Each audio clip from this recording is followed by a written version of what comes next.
My name is Donna Annabelle Nadim, and this is my story on my place in Canadian history. I grew up in a house full of family pictures and portraits my mother put on our walls. My father would tell us various stories of bits and pieces of our ancestry that all led us to living in Canada now. So, let's start from the beginning, before I even came into existence.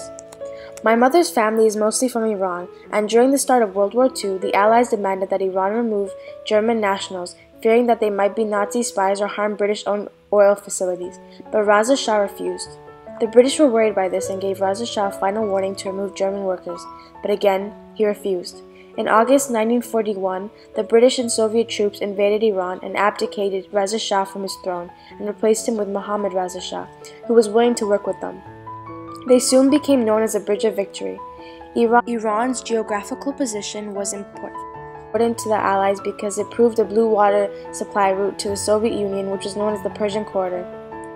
During World War II, my mother's two uncles, Razal and Hada, joined the Iranian military. World War II didn't call for much fighting from the Persians. Therefore, they served their country for many years, retired, and passed away from old age. This is similar to when the Spanish state under General Franco was officially neutralized during World War II. In fact, Franco's regime did supply material and military support to the Axis powers in recognition of the heavy assistance it had received in the Spanish Civil War. 34 years after World War II, the Iranian Revolution began. The Iranian Revolution in 1979 was the overthrow of the Shah, who was the last of the Persian monarchy, and who was supported by the United States. It was eventually replaced with an Islamic Republic under Khomeini, the leader of the revolution, supported by various leftist and Islamic organizations and Iranian student movements. All the new regulations based on Islamic fundamentals changed Iran, and it was all too overbearing, which therefore led to my mother to start considering immigrating elsewhere. This parallels to the French Revolution from 1789 to 1799, during which France went from a monarchy ruled by King Louis to a republic ruled by the people, and then to a dictatorship run by Napoleon, who was one of the bloodiest times in European history. French people were getting frustrated with the king and his inability to deal with declining living conditions, namely the country's terrible financial situation, food shortages, and certain religious intolerances. The year after my uncle Nasser graduated from high school, he was forced to join the army. At the time, there was no actual conflict happening, so he trained for 2 years' service. After his training was over, the Iran-Iraq War began on September 22, 1980. The Iran-Iraq War was an armed battle between the Islamic Republic of Iran and the Republic of Iraq. It became the 20th century's longest conventional war. It began when Iraq invaded Iran air and land and followed a long history of border disputes. Plus, Iraq feared that the Iranian Revolution in 1979 would inspire a long-suppressed desire Iran as the dominant Persian Gulf state and Shia majority. My uncle fought 6 months of the war and then went back home. This relates to one of the greatest crises during World War I and World War II in Canada, which was conscription. Conscription means that all able-bodied men would be required to join the army. During World War I, the Military Service Act was created for recruited more able-bodied men. This created major conflict between the English Canadians and the French Canadians in World War I. The English Canadians believed that the French Canadians were not doing their part in the war, and the French Canadians didn't want to fight because they didn't have the same loyalty to Britain, as they were mostly farmers and they were considered essential to produce food for the war effort. But during World War II, Mackenzie King did his best to avoid conscription at another division of the country. He found a suitable and satisfiable way to please both English and French Canadians.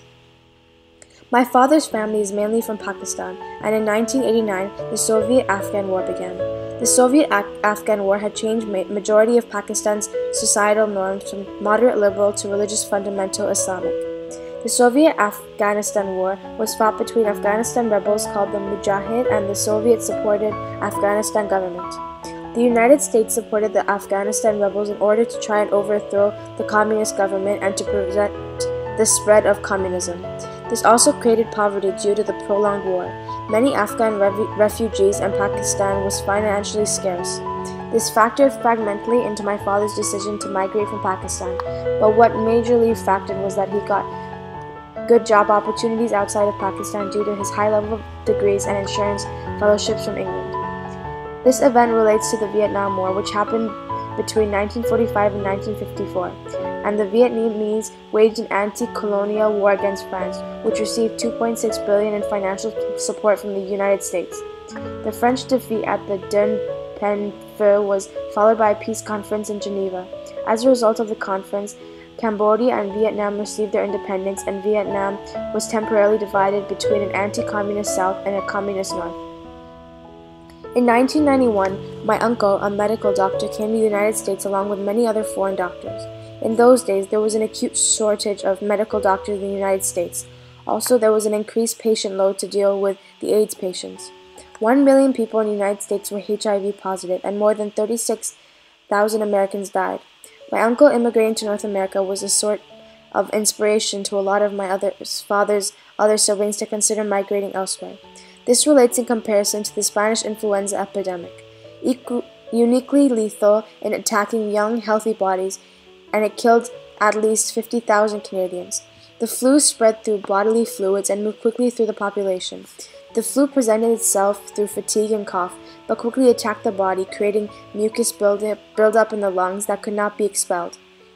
Victims of the flu could be dead within a day of contracting the illness.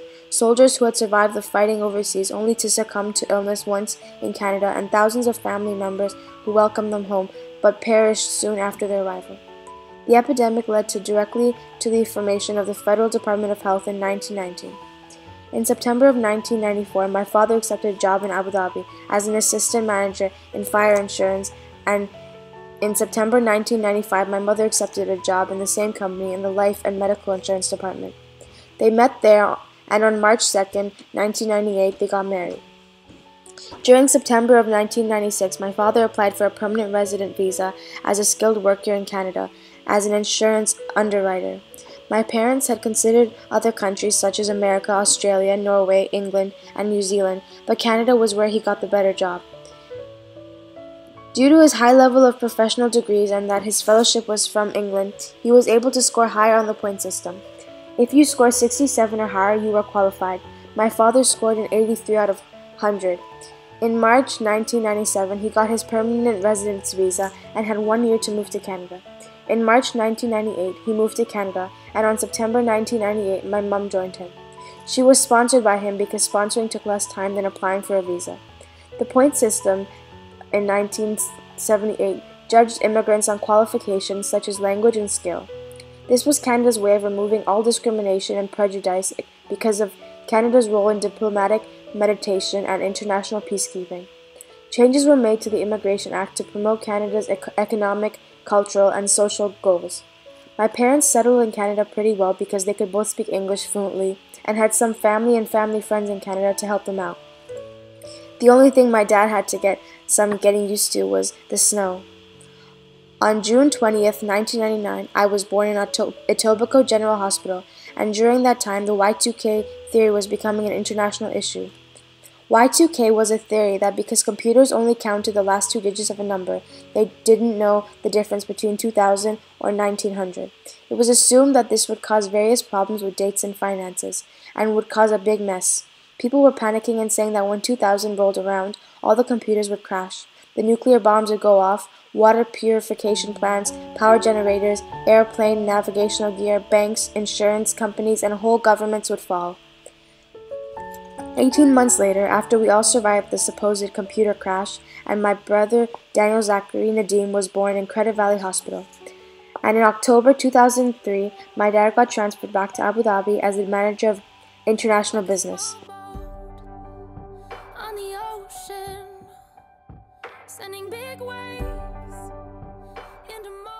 Then, in July of 2006, he got a better job in Muscat, Oman, as the director for insurance.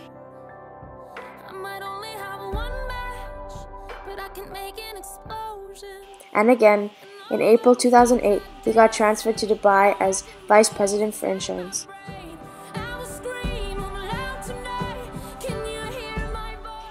In September 2009, after the world recession, he got transferred back to Canada as an insurance broker because the economy in Dubai crashed.